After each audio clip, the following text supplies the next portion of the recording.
In today's breaking story, Pam Bondi is scrambling as Trump's inner circle just revolted. That's right, Donald Trump's administration continues to crumble. How's it going, everybody? Hunter Avalone here with Occupy Democrats. Welcome back to another video. Now, first off, how is everyone doing? Are you all surviving okay in Trump's America? I know things are bad out there, but we can get through this, I hope. Now, right now, the government is shut down, all thanks to Donald Trump, and right now we're actually witnessing active duty troops in line at food banks. As I take a step aside here, there is quite a bit of military members and their families in line because of this government shutdown. We're in day 9 of it, and they're here for a food pantry. There's all sorts of food that is available, and I spoke with some military member spouses, and I spoke with some department heads here at the ASYMCA on why this is so important. What's the difference in the amount of people that you've seen from today to previously? So when we first started coming, there definitely wasn't this amount of people. It was a lot, but it wasn't this amount to where it wrapped around the building.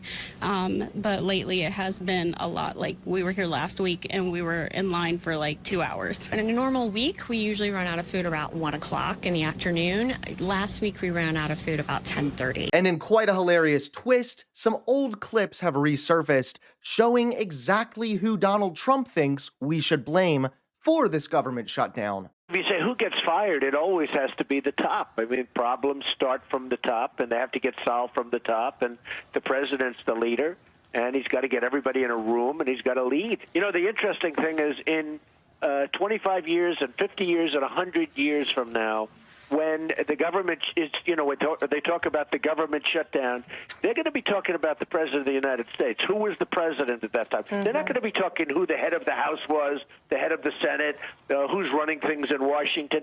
So I really think the pressure is on the president. And whether the government shut down or not, it doesn't stop Donald Trump's cruelty machine. They put me on suicide watch, and they put me in this. They put me in this cell. I'm naked.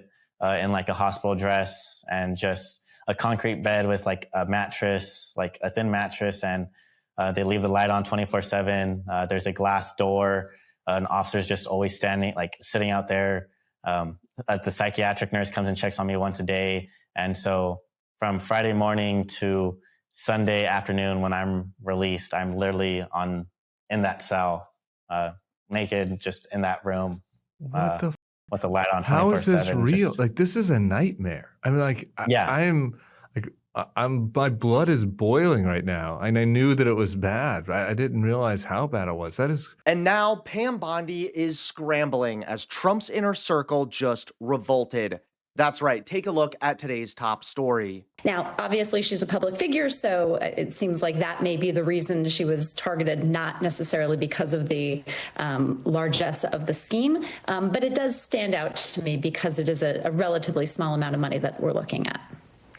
Jake, I want to ask you, James is just one of the people mentioned in that Truth Social post that we talked about, where the president essentially said to Pam Bondi, you know, go after these people. How much coordination, if any, do we think there was between Lindsay Halligan and Bondi before charging the former New York AG? So that's actually the weird part, is the Wall Street Journal had some reporting come out that indicates Halligan kind of went a little rogue on it and actually didn't tell either AG Pam Bondi or Todd Blanche. Now, I never want to speculate into a competitor's sourcing, but what it does make you wonder is whoever leaked this, were they okay with the implication that either Pam Bondi isn't on top of this, or that Halligan might look like she's jumping rank and there's really no downside to doing that internally? What I can tell you from my reporting is that Pam Bondi is very much on the ropes internally. I did this informal poll in one of my most recent stories for the newsletter where I asked Trump officials to rank 1 through 5 who the cabinet members in the worst standing were. Oh, that's Trump. A fun game. Okay. And one of these guys put Bondi 1 through 4. Really? Just like lumped in everyone else at the end. So the knives are definitely starting to come out for her. And I think that that's where we see this cart getting ahead of the horse type recurring theme with all these, you know, cases. Thanks so much for watching. Please click that like button and subscribe to Occupy Democrats so that you can stay informed and help us stop Donald Trump.